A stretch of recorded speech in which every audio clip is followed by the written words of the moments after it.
आज की शाम में एक बार फिर परमेश्वर का धन्यवाद देते हैं कि प्रभु अपने घर में लेके आए हैं।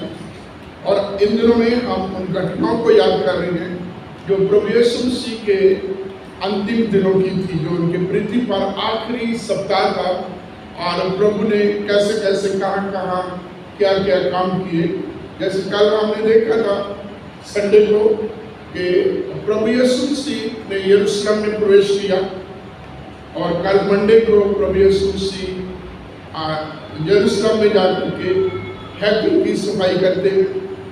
और आज प्रभु यीशु मसीह जो पवित्र वचन पढ़ा गया है शमौन नामक व्यक्ति के घर में है।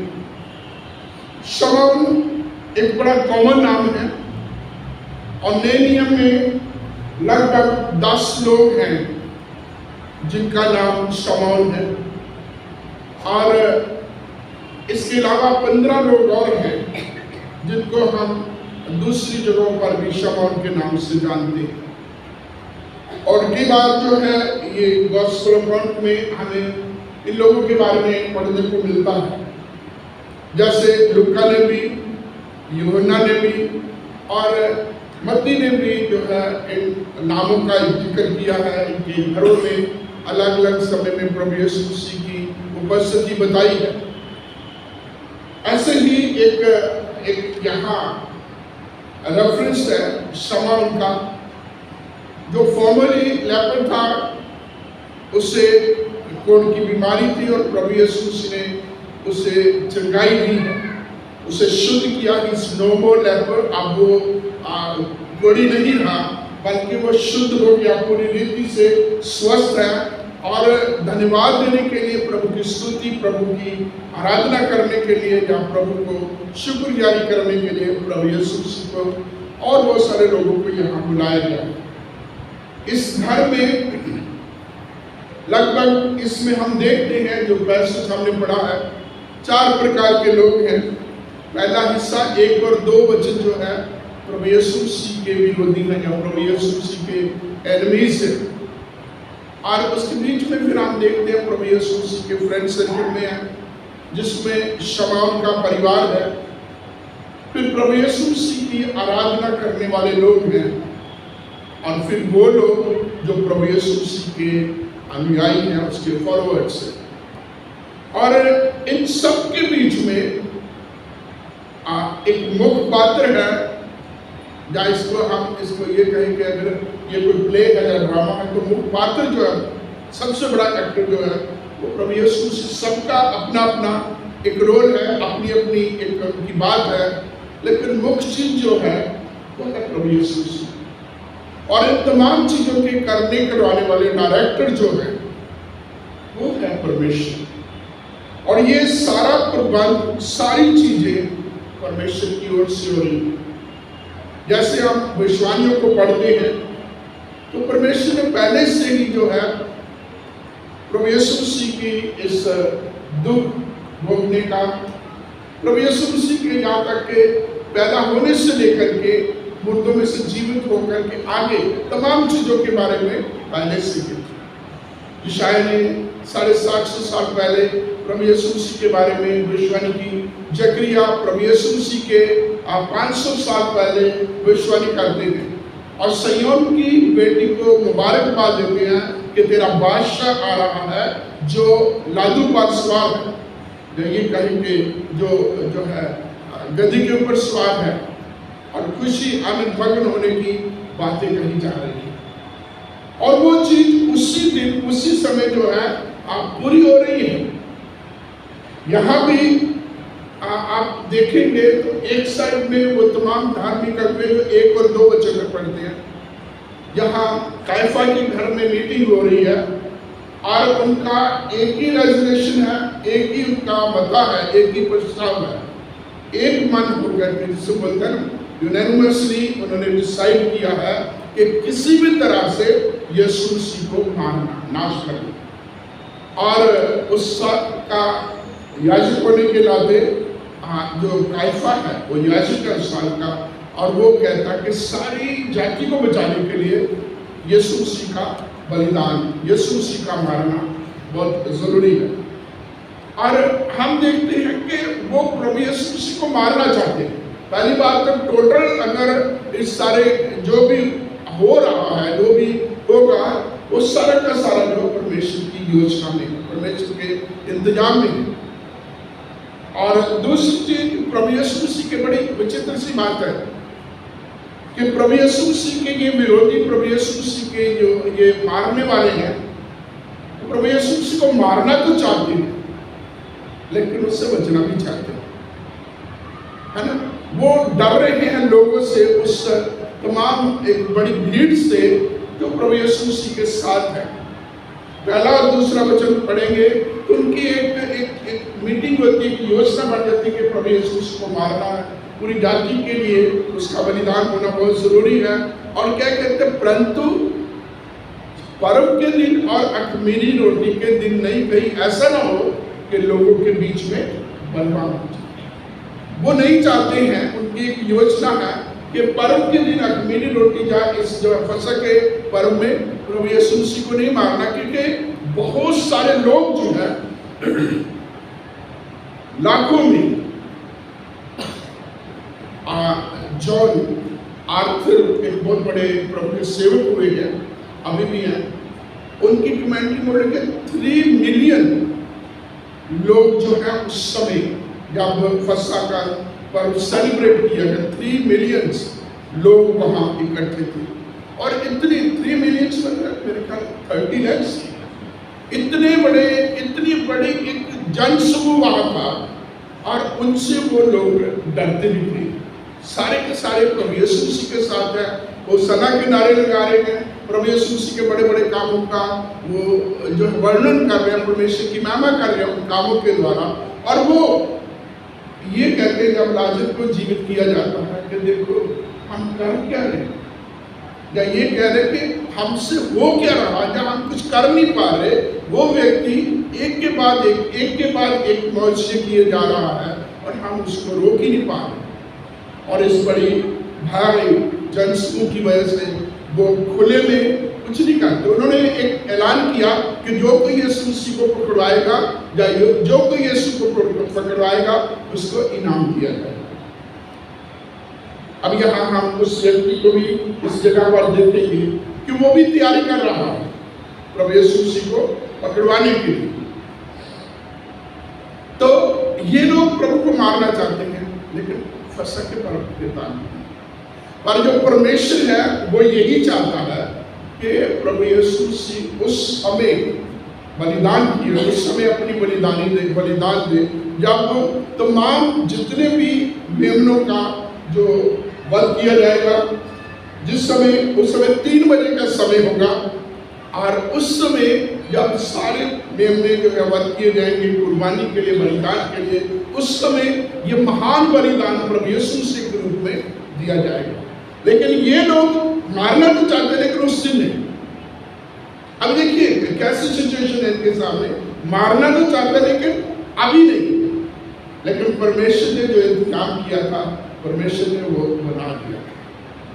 आगे हम अगला हिस्सा जब पढ़ते हैं तो प्रभु यीशु मसीह शमौन के घर में है और शमौन के घर में वो भोजन करने के लिए आए हैं, भोजन के लिए बुलाया गया। और उस समय की रीति के मुताबिक जैसे लाजरस बैठे हुए हैं, इस तरीके से जो है लोग बैठ के खाना खाया करते थे। आगे टेबल होते थे और एक साइड पे ऐसे करके, लेफ्ट साइड को ऐसे करके पैरों के ऐसे होते थे और वो एक हाथ के साथ खाना खाते थे रिक्लाइन तरीके से। तो वहाँ एक महिला का नाम है, एक स्त्री वहाँ आती है जिसके पास क्या है, जगमांसिका बहुमले इत्र है और वो तोड़ती है, खोलती नहीं है, वो ऊपर से तोड़ करके पूरा का पूरा उसको जो है प्रभु यीशु मसीह के सिर है, जो पैर में सिर पर उड़ेल देती है। यूहन्ना कहता है पैरों में डालती है ना। तो यहाँ यूहन्ना शायद ये भी कहता है कि वो आधा शेर जो है जगमांसिका बहुमूल्य इत्र था। आधा शेर का मतलब कि आज अगर हम अपने लीटर्स के मुताबिक करें तो शायद वो 2 लीटर हो सकता है। सेब उस समय के जो तौर के मुताबिक अलग तरीके की उसकी एक अलग तरीके से होता है। उसने इस बहुमूल्य इत्र को प्रभु यीशु मसीह के सिर में उंडेला। और ये उंडेला क्यों गया था, हम जैसे पहले भी कई बार जानते हैं, पढ़ा भी होगा, सुना भी होगा कि उस समय एक कर्टसी होती थी, शिष्टाचार होता था कि जब कोई घर में आता है पहले उसके पांव धोए जाते हैं, फिर एक जो है गुलाब जल या किसी प्रकार का कोई ऐसी इत्र वगैरह डाला जाता। उसके कई चीजें होती हैं कि एक तो गर्मी है, पसीना है, और पूरे के पूरे माहौल को अच्छा खुशनुमा बनाया जाए। और वो फिर गले मिलते हैं, और गले कैसे मिलते हैं, ऐसे इस जगह पर वो जहाँ कुछ लोग चीक्स को किस करते हैं। और जब ये इस ऐसे किया जाएगा तो किस करने वाले को या मिलने वाले को वो जो शरीर की जो हमारे पसीने की कुछ ऐसी जो है वो बुरा ना लगे। इसलिए जो है जब आगंतु आता है, पैर धोए जाते हैं, इत्र मला जाता है, गुलाब जल दिया, किस तरीके से उस माहौल को अच्छा बनाया जाता है। तो ये महिला आती है, यहाँ उसका नाम नहीं है, और यूहन्ना अपने 12वें अध्याय में कहता मरियम है वो, और वो आती है और वहाँ प्रभु यीशु मसीह के पाँव में डालती है, आंसुओं से प्रभु यीशु मसीह के पाँव धोती, अपने बालों से उसको साफ करती। अभी देखिए, औरत की इज्जत जो होती है उसके बाल होते हैं, वो आंसू बहा बना के इतना वो उसका उसने इतना बड़ा उसका कन्फेशन है, इतना बड़ा वो प्रभु के सामने टोटली उसने आपको सरेंडर किया है, और वो प्रभु यीशु मसीह के पाँव धो रही है अपने आंसू से, इतना वो क्यों पाँव धोने के बराबर है, फिर अपने बालों से उसको पोंछ रही है, और फिर प्रभु यीशु मसीह के लगातार पाँव को चूम रही है। इधर वो जो जटामांस सिखाएगा, ये जटामांस नाट पौधा होता है, NARD, ये इंडिया का है, और ये कहा जाता है, जो हम कमेंट्री में पढ़ते हैं, कि ये एक बेस्ट सबसे उत्तम प्रकार का इत्र होता है। जटामांस का बहुमूल्य इत्र ये लेके आई और प्रभु यीशु मसीह के ऊपर डाला। और यहाँ क्या है कि इस पैसेज में क्या कोई ये देख करके रिसियाने लगे, उनके बीच में आलोचना होने लगी, और ये भी हमने पढ़ा है कि उसको छिड़कने लगे कि ये जो है इत्र को सत्यानाश क्यों किया गया। ये 300 से भी अधिक दिनार में बेच करके कंगालों के बीच में उसका बांटा जा सकता था। यहाँ प्रभु यीशु मसीह के सामने इस पहली बात तो वो उसको झिड़कने लगे हैं, और प्रभु यीशु मसीह उसकी तरफदारी करके उसके पक्ष में बोलते हैं कि उससे कहे जाने दो, उसे छोड़ दो, उससे मत सताओ, उसने मेरे साथ भलाई की है, जो वो कर सकती थी उसने किया है, जो वो कर सकती थी किया है।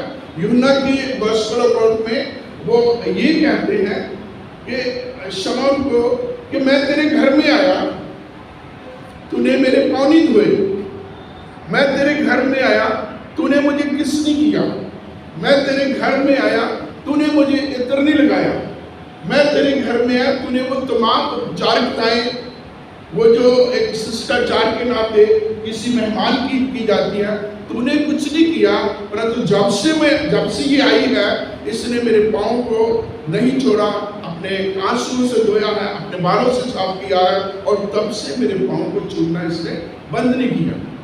और वहाँ उसे कहते में उसको कंप्लेन की जा रही है शमौन को। यहाँ वचन में हम पढ़ते हैं कि जब उसने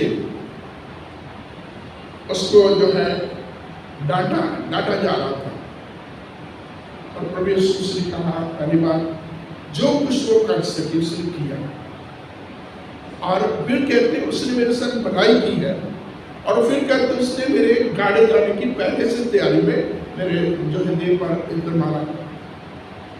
और फिर उसके लिए प्रभु क्या कहते हैं, ये हम सबके लिए बहुत महत्वपूर्ण बात है प्रभु यीशु मसीह कहते हैं, मैं तुमसे सच कहता हूं कि पूरे विश्व में, पूरे जगत में जब जब जहां जहां जब कभी सुसमाचार प्रचार किया गया, उसके स्मरण में उसके इस काम को याद किया जाए।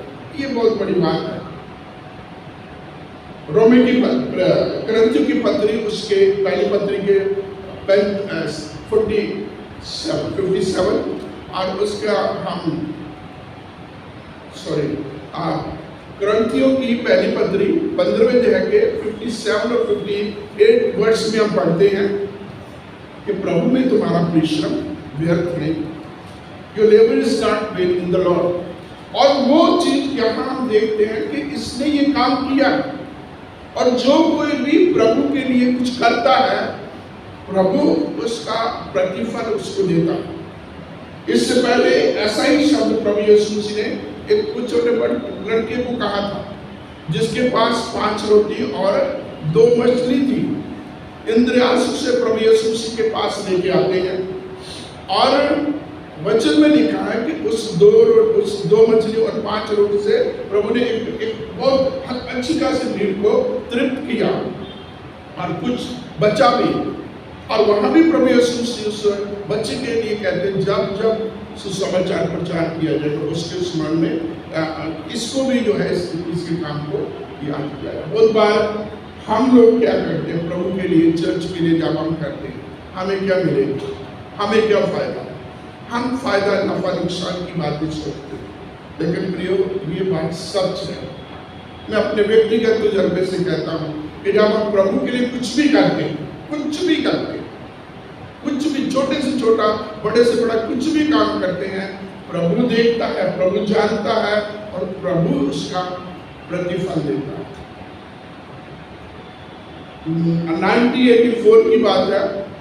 उस समय साउथ दिल्ली में एक स्कूल है, माउंट कार्मल स्कूल कहते हैं, हाउस ऑफ फेलोशिप। मैं उस समय वहाँ चर्च अटेंड करता था, बक्से के असेंबली के नाम से भी वो जाना जाता है। तो वहाँ एक भाई थे, बड़े थे, हमारे तो अंकल की तरह थे, तो बिल्कुल पढ़े लिखे नहीं थे, टोटली ऐसे थे, और वो लोगों को ग्वाही देते थे, लोगों को कहते थे कि मैंने भी देश जाना। और लोग बड़े हैरान होते थे, या एक तरीके से कहे कि उसका मजाक भी उड़ाया जाता था कि ये जाएगा, जिसको पढ़ना लिखना नहीं आता, जिसको बोलना नहीं आता, वहाँ की भाषा या इंग्लिश ये कैसे जा पाएगा? तो उसका काम क्या होता था कि हमारे तो ये चर्च है, हमारे तो चर्च कीपर, चर्च वगैरह होते हैं, उन चर्चेज में ऐसा कुछ नहीं होता। तो कुछ वॉलंटियर्स ऐसे होते हैं जो सुबह चर्च शुरू होने से पहले आके सफाई करते, पोछा लगाते, फिर दलियां साफ करके वहाँ वो बिछाती। वो भाई ऐसा कहते किया करता था। वो भाई आके पहले साफ सफाई करके पूरे हॉल को, और उसमें वो दरिया बिछाया करता था। किसी को वो लोग और भी आना चाहते, किसी को मौका नहीं देता था, बड़ी शिद्दत से, मेहनत से, बड़े बोझ के साथ इस काम को करता था। एक बार एक फॉरेन जर्मनी में जाने वाला एक जोड़ा आया, और उन्होंने चर्च में अनाउंस किया, हमें एक डोमेस्टिक सर्वेंट की जरूरत है। और चर्च ने इमीडिएटली उस भाई को रिकमेंड किया कि ये भाई इसको ले जाओ। तो जो अनपढ़ था, जो कुछ नहीं जानता था, फाइनेंशियली भी कई प्रकार से उसके ड्रॉबैक्स होंगे, उसकी मेहनत का सारे कहते हैं, जितने भी उस समय जिनको हम प्रभु के दास करते हैं, वो सारे इस समय यही बात उस समय उनके बारे में कही जाती थी कि जो इन्होंने प्रभु के घर में काम किया है, उसका प्रतिफल प्रभु ने दिया है, और उसकी अभिलाषा, उसके मनोरथ को प्रभु ने पूरा किया। मैंने बहुत सारे ऐसे कुछ लोगों को देखा है, बड़े फ्लैटली मना कर देते हैं, कुछ काम उनसे कहकर बड़े आराम से, बड़े सीधे, आराम, मैं नहीं करेंगे, हम नहीं करना, हम ऐसे करके चर्च के लिए कुछ नहीं करना। बहुत सारे, हम क्यों करें, दूसरे करेंगे, या कुछ ऐसे कहते हैं हम पेमेंट कर देंगे, दूसरों से करवाना। तो जो कार सेवा है, हाथों से जो हम अपने हाथों से जो करते हैं, इसका आनंद एक अलग होता है, इसकी आशीष भी एक अलग होती है। ये महिला जिसका नाम यूहन्ना ने मरियम कहा है, ये जटामांसी का बहुमूल्य इत्र लेके आई। कितनी कीमत बताएगी? 300 दिनार से भी ज्यादा। अभी उस जमाने में 300 दिनार जो था 1 साल की कमाई होती। इमेजिन करके देखना, 1 साल की कमाई के बराबर जो एक एवरेज आदमी की होती है। और कितना अजीब सा लगेगा, उस बंदे को बेसमझी कहा जाएगा कि झटके में इसने 1 साल की कमाई को ऐसे करके रखा। और यही कैलकुलेशन जो है शायद यहूदा इस्करियोती की थी कि 300 दिनार से ज्यादा का ये जो देतर जो है, इतना बहुमत चीज जो है, ऐसे उसको नाश करके रखते, क्योंकि वो एक व्यक्ति की 1 साल की कमाई थी। लेकिन वचन में लिखा है, यूहन्ना ही कहते हैं कि जिसका जितना माफ किया गया उतना अधिक वो प्यार करता है।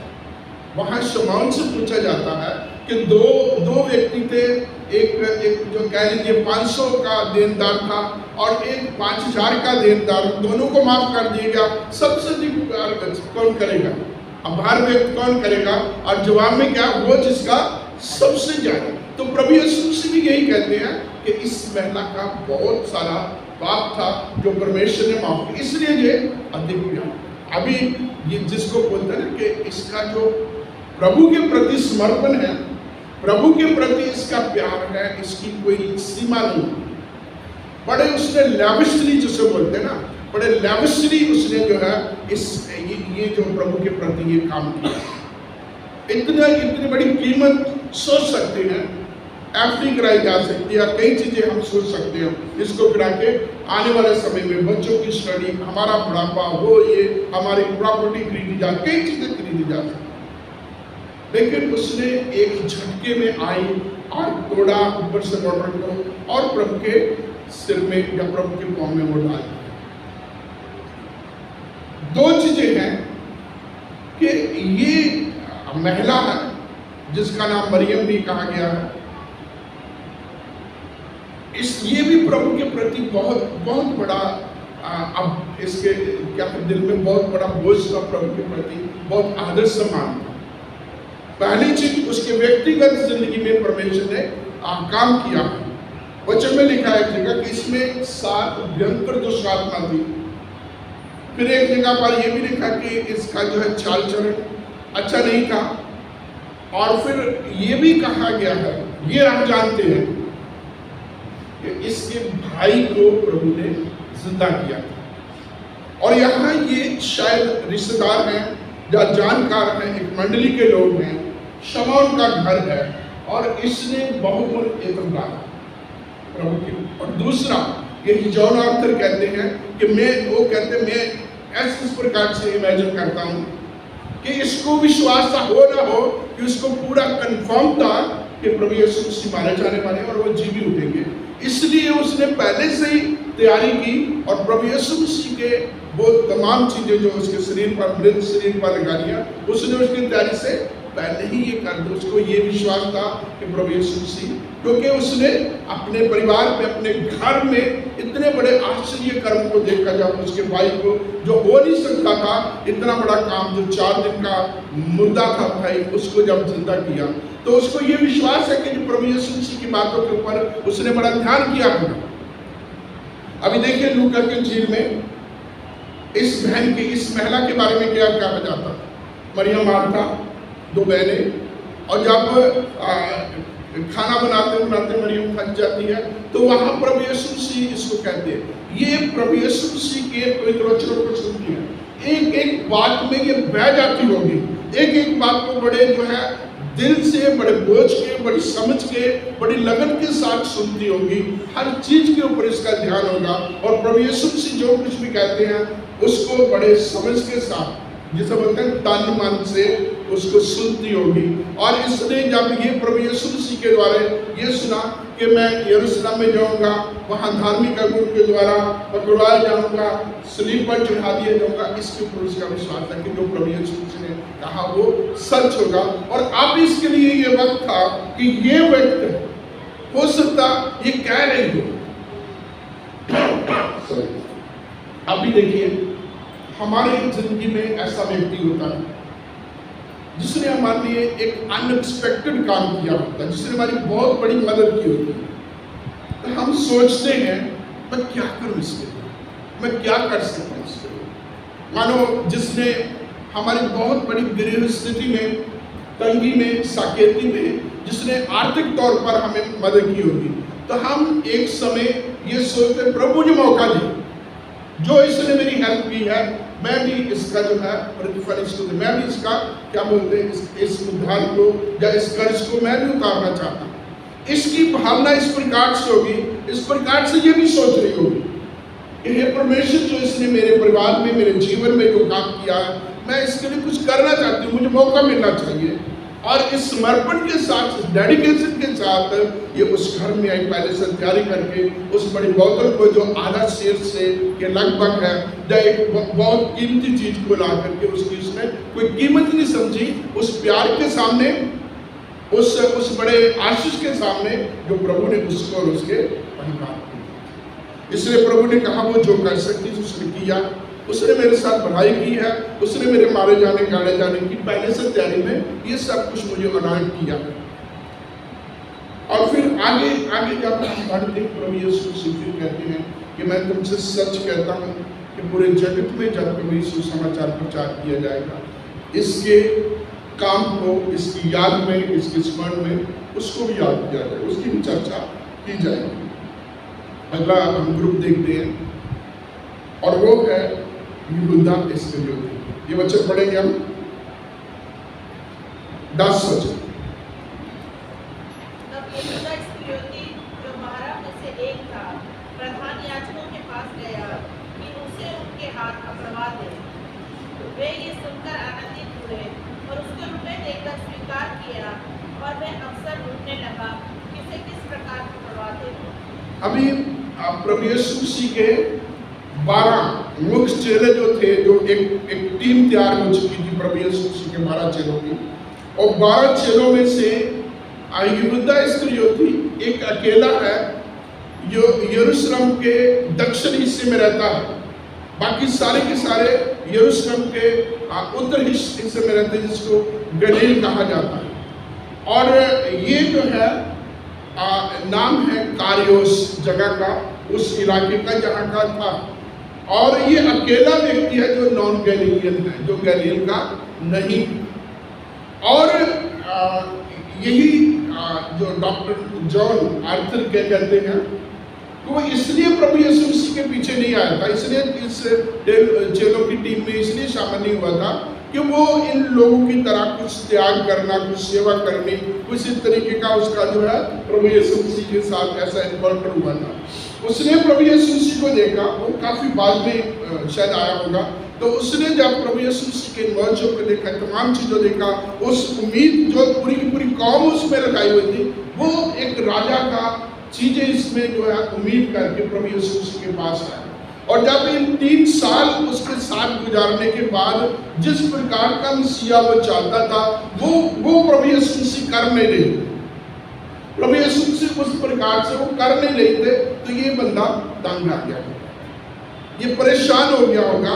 अब इसने यही सोचा कि इससे अच्छा तो इसको पकड़वा दो, कम से कम जो मैंने 3 साल बर्बाद किए हैं उसका मुझे कुछ तो फायदा मिलेगा। 2 तरीके से, एक तो उसको प्रभु यीशु मसीह को चांदी के 30 सिक्कों में बेच दिया गया, और दूसरा क्या कि जब वो प्रभु यीशु मसीह को पकड़वाएगा वो चेले भाग जाएंगे, क्योंकि ट्रेजर तो यही था, जो धन थैली में होगा वो फिर इसका होगा। चांदी के 30 सिक्के प्लस जो उनके पास रहता वो सारा एक तरीके से वो उस समय का उसकी कीमत जो है वो सुनना चाहता है, और इसलिए इसने प्रभु यीशु मसीह को पकड़वा दिया। और वचन में लिखा है वो समय ढूंढने लगा, मौके की तलाश में। किसी को कुछ नहीं पता, वो नहीं चाहते कि जो है खमीरी रोटी के समय या पर्व के दिन प्रभु यीशु मसीह को जो है मारा जाए, लेकिन इसने अननोइंगली ये सब कुछ कर दिया और प्रभु यीशु मसीह को पकड़वा दिया, ताकि बिल्कुल ऐन समय पर जब परमेश्वर ने नियुक्त किया था, जो पहले हमने पिछले जो है न्यू टेस्टामेंट में ओल्ड टेस्टामेंट में जब पढ़ा था, जिस समय जो है बलि के ये तमाम जो है बलिदान दिए गए, जब उनको बहुत बड़ा उनको जो है बचाव, उनका उद्धार हुआ, प्रभु ने उनको एक बड़े सामर्थ्य ढंग से वहां से निकाला, उसी समय प्रभु यीशु मसीह का जो है बलिदान हुआ। और वचन में लिखा प्रभु यीशु मसीह के इस समर्पण को देख करके जो हैकल का पर्दा है वो उस समय एक एक्सेस है कि जो चीज जो है बंदिश वाली थी वो सारी की सारी खुल गई। अब प्रभु के घर में कोई भी किसी भी समय प्रभु की आराधना, प्रभु की स्तुति करने के लिए आ सकता है। तो प्रभु का धन्यवाद देते हैं मरियम के लिए, इस महिला के लिए जिसका जिक्र आज हमने पढ़ा है।